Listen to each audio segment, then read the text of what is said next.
Donc bonjour Julie, est-ce que tu Bonjour. peux te présenter s'il te plaît? Oui, donc Julie Giraudet, j'ai 32 ans. Je suis étudiante cette année en licence pro GRH et je suis la formation dans le cadre du CIF, puisqu'avant j'étais salariée. D'accord, et est-ce que tu peux nous en dire un peu plus sur le CIF s'il te plaît? Oui. En fait, du coup, quand j'ai décidé de mon projet de reconversion, il a fallu que je vois un peu comment est-ce que ça pouvait se mettre en place. Et du coup, quand on est salarié, on a une possibilité, c'est de demander un congé individuel de formation. Donc on fait la demande, c'est un peu compliqué à obtenir, c'est un peu le parcours du combattant pour ceux qui veulent le faire. Il faut savoir que c'est pas très très simple. Mais en gros, il y a plusieurs étapes. Il faut demander à son employeur s'il est d'accord pour nous laisser partir pendant un an. Ensuite, il faut demander à son OPCA, donc moi c'était l'UNAGESIF, mais il y en a des différents, s'il est d'accord pour le financer. Donc il faut motiver son projet, il faut vraiment faire tout un dossier détaillé, etc. Et ensuite, une fois que tout ça c'est bon, il faut encore que l'organisme de formation qu'on a choisi, donc là pour moi c'était la licence pro à l'UIT de Nantes, nous accueille. Et dans le contrat d'alternance, il faut aussi trouver du coup un contrat. D'accord. Voilà. Et Donc c'est un justement, peu le parcours du combattant, mais quand on a réussi, par contre, c'est tout bénef, puisqu'en fait on continue à être payé pendant un an, on a tous les avantages des salariés. d'accord. Moi je ne suis pas comme dans les contrats pro, du coup soumis au même salaire et aux mêmes contraintes aussi. Enfin, bref. Et dans quelle entreprise tu as trouvé en fait, tu as pu faire ton CIF aujourd'hui? Du coup, je suis dans une association. Mhm. Donc, c'est une toute petite association ils sont que 3 salariés.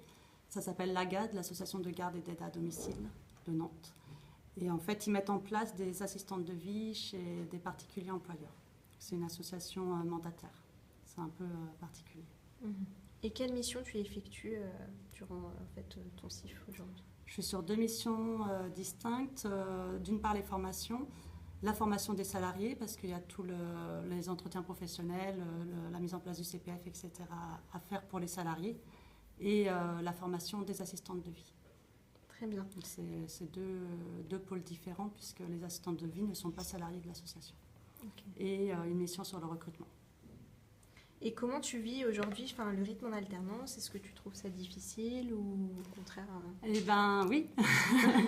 En fait, jusqu'ici, c'est vrai que les étudiants, donc moi j'ai un décalage d'âge forcément avec les autres étudiants. Les étudiants dans l'ensemble, j'ai l'impression qu'ils vivent très bien l'alternance, qu'ils sont, enfin en tout cas c'est ce qu'ils disent, qu'ils ne sont pas forcément fatigués, que le rythme est, voilà, que ça leur convient. Moi je trouve ça effectivement très fatigant. Avant j'étais en emploi et là effectivement on va se retrouver en cours, donc c'est très très dense. On a 17 semaines de cours, mais c'est vraiment très très dense. En entreprise, on se retrouve à travailler 35 heures par semaine, c'est quand même aussi assez dense. Et puis en plus de ça, il y a tout le travail à faire à côté. Donc au niveau organisation, c'est assez complexe, je trouve, pour bien suivre à la fois l'entreprise, les cours, réussir tout ça, c'est pas évident. Enfin, moi, je trouve ça fatigant. Mhm. Et comment est-ce que tu ressens aujourd'hui un écart en fait entre ce que tu apprends en cours et ta vie en entreprise? Il y a toujours forcément un écart entre ce qu'on apprend en théorie et comment on le pratique après en entreprise. Il y a forcément un écart. Mhm. Après, le principal, les cours, c'est juste de la théorie quelque part, même si on se projette un peu. Le principal, c'est comment dire ça c'est d'arriver à apprendre le maximum et le mieux possible. Et après, du coup, on s'adapte en entreprise, mais il y aura forcément toujours un écart.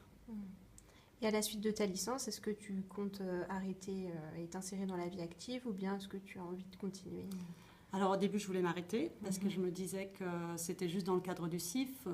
Comme je le disais, c'est quand même très très avantageux. Je garde mon salaire pendant un an, etc. Et du coup, je m'étais dit, après ça, d'une part, je vais être trop fatiguée parce qu'en plus, j'ai un enfant, donc ça s'ajoute aussi dans les choses un peu complexes.